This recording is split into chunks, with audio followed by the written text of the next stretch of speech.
Hey guys, welcome back to our channel, and in today's video we're going to be analyzing the performance of the flagship fund, which is managed by us here at Zero Business Group. And so it's so funny that the last video that we recorded, we spoke about the CNN Fear and Greed Index and how it's a measure of how confident or how afraid the market is.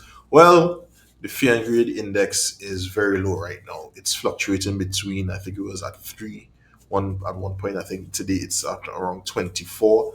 So it's very, very low. And so usually this is a great time to buy for long-term stock investors who can see past the short-term volatility.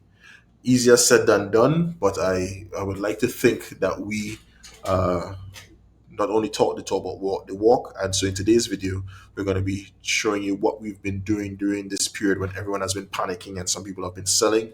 We've actually been buying stock and actually also selling puts to generate more money to buy even more stock. And we'll be talking about that in a bit.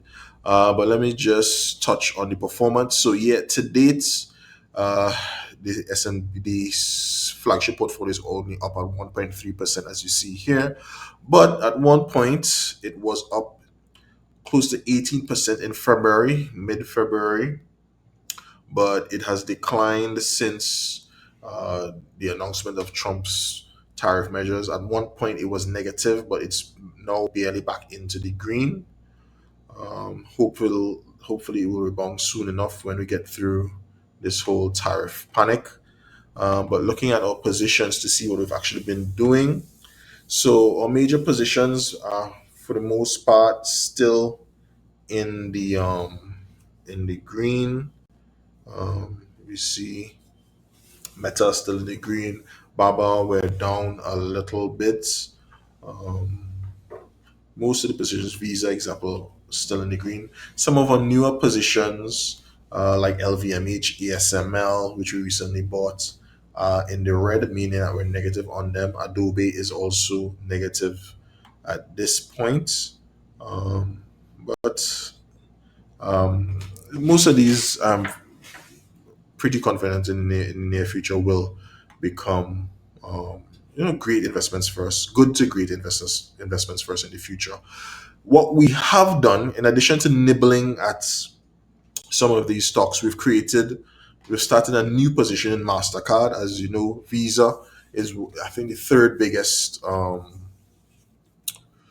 section of this portfolio, and MasterCard and Visa are somewhat of a duopoly, at least in the Western society, Western countries. And so we've just started a position in MasterCard. It's worth about $172 right now, hoping to get that up in the next coming weeks. So we're using this opportunity while MasterCard stock price is down to start the position and hopefully buy more.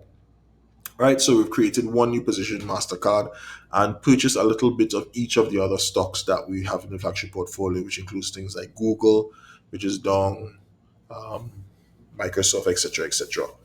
But in addition to buying more stock, what we've been doing is selling puts, which is a way to generate income to buy even more stock. And so, in selling a put, essentially, the name nomenclature might be a little bit confusing, but when you sell a put, you sell someone almost like an insurance policy where they have the opportunity to um, ensure that you take stock off their hands if the price is below a certain level.